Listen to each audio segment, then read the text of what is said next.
Hi everybody, Fred the Pirate here, and I'm here to review Naruto Manga Chapter 628 entitled Here and From Now On.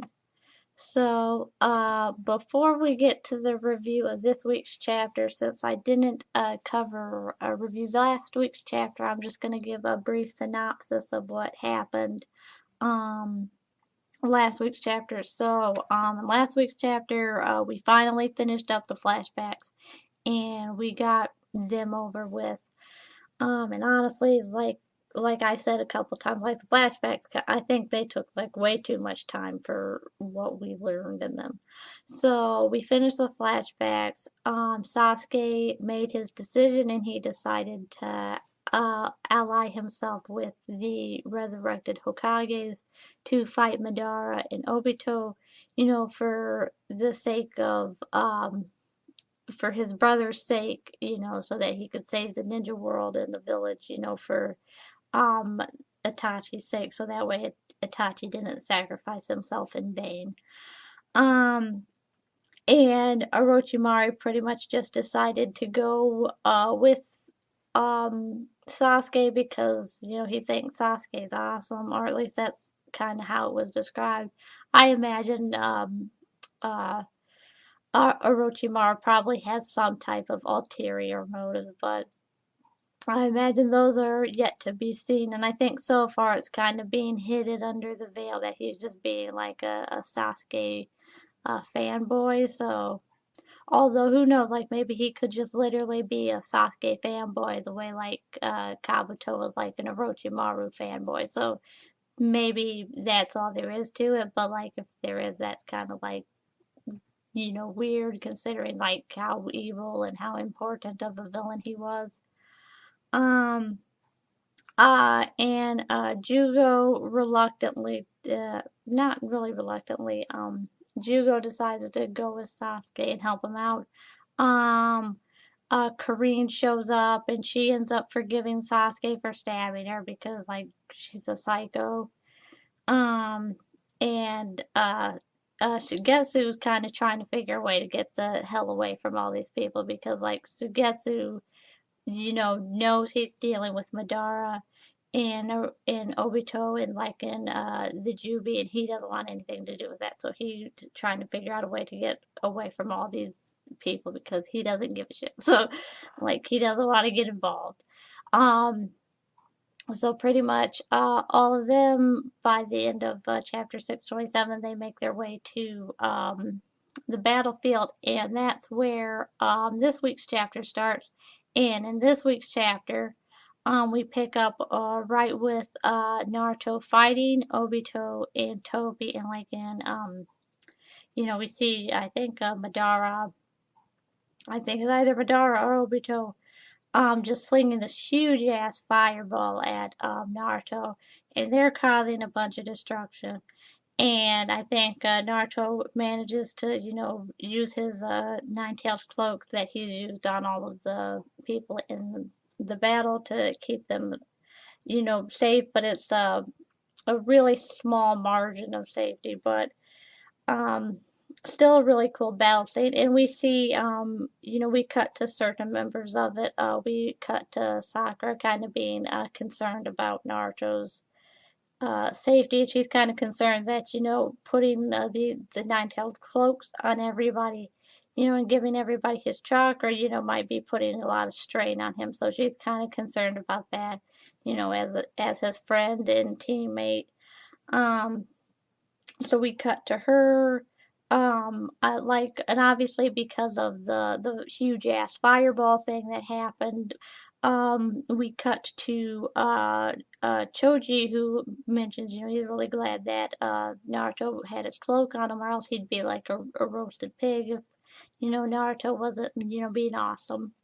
So, and then we cut to Obito, he's fighting him and he's asking questions in relations to, his Naruto's personal strength and his motives for doing stuff in relation to Neji's death. Because before we cut to to the flashbacks, Neji had just died, and and Naruto, mentioned to Obito and Madara that that he was going to use Neji's death as a way to keep him motivated and to make him stronger. And so Obito's asking Naruto questions about that because he's trying to figure out what Naruto's doing. And really he kind of just, it's obvious that Obito just wants to poke holes in Naruto's thoughts on things because obviously he thinks Naruto's full of shit and and that the world's awful, and that's why his plan's justified. um so and Naruto kind of basically respond to is like, I hate your logic. And he says, he says something pretty much along the lines, I think, of that he was that he was willing to do whatever he had to do to protect his friends. And, that he didn't care if that was selfish, but he said to him that, the thing that gave him the most power and the most strength was knowing that his friends were nearby, and that gave him power. And that even, and that he would, and that Naruto mentioned that he was willing to do whatever he needed to do to save his friends, and he didn't care if it was selfish or if it was asinine, or if his logic for what he did was flawed. Like, he doesn't really care if his logic or his motives for doing stuff are flawed. It's like he cares about his friends and he wants to do whatever he can to protect them and make sure, and that he's going to make sure that, Neji didn't die in vain, and he's going to keep on fighting. And I think, and then he mentioned, and Naruto mentions that one of his greatest fears is, not having his friends around. So, and that gets back to him saying like that he's willing to do whatever he needs to protect his friends. And right when that's happening, we have Kakashi looking at Obito because obviously they're teammates, and Kakashi pretty much makes the observation about, about what Obito is trying, like he's kind of curious about, what is it that Obito is trying to do or trying to accomplish by constantly interrogating Naruto. Although honestly, like I think it's kind of obvious what he's trying to achieve. Like Obito's trying to, point the fact that a lot of Naruto's motives and logics for doing things, at least in this current battle, have a lot of logical fallacies in them, and and you could probably, drive trucks through them. And it's like, and he's trying to show Naruto that his ideals are flawed and to kind of make Naruto more sympathetic to his goal. And I think that's kind of the interesting thing about I guess Obito as a villain. Is that, I think usually most of Naruto's villains are kind of like in one of two categories, which is either he can like talk no jutsu them into being good guys, or he has to like kill them because like they're bad guys. But Obito's pretty interesting because, you know, he's trying to like reverse talk no jutsu Naruto, and he's trying to, well, not even like reverse it, like he's just trying to do his own version of talk no jutsu, so it's like, evil talk no jutsu.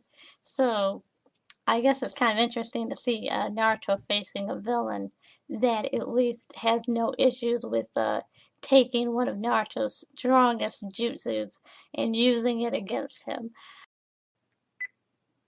Alright, so after Kakashi makes his observation about Obito asking Naruto some questions about stuff, um, we actually cut to the scene with the Jubi, and I think Kurama's talking to Naruto because he's mentioning that like that something really ominous is happening, and it turns out that Madara and Obito have kind of cut the tether that had like this chakra tether in their jutsu that has kind of been keeping the Jubi under their control as like the Jubi's starting to make its final transformation, like right before Madara and Obito are prepared to have one of them become a Jinchuriki. And so this causes a lot of mayhem when that happens. Um, so that's definitely like really, really serious. And so while that's happening, and like in the background when we see the tether being cut, um, that we just see all these tornadoes and all this really violent weather happening, and like then they're huge, huge, huge tornadoes. Um, so when this happens, Kakashi activates the Kamui because he's going to try to uh, suck in the Jubi. And before he can do this, Obito actually activates his Kamui and he sucks him and himself and Kakashi into the little pocket dimension that they use. And so that's actually where the chapter ends.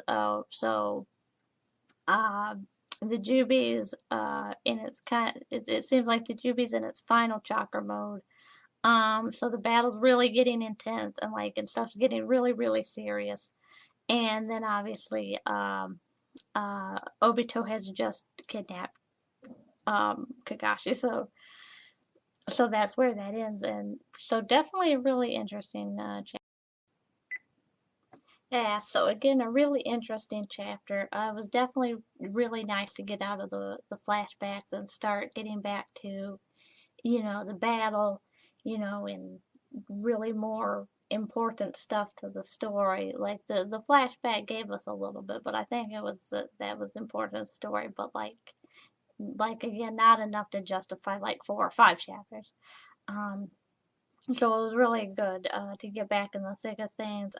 Really interesting action scenes. Got a lot of really nice panoramic views of the battle and the big giant explosions and giant attacks. So that was really cool. Um, so definitely looking forward to next week's chapter. It's definitely going to be really cool to see the Hokages and Team Hawk and Orochimaru join the fray with the battle. It'll and honestly, I'm definitely really, really looking forward to seeing the conversation or between Obito and Kakashi or whatever's gonna happen. I don't know if they're gonna have like a battle or if they're gonna talk to each other or if it'll be like a combination of both. But that'll definitely be interesting to see.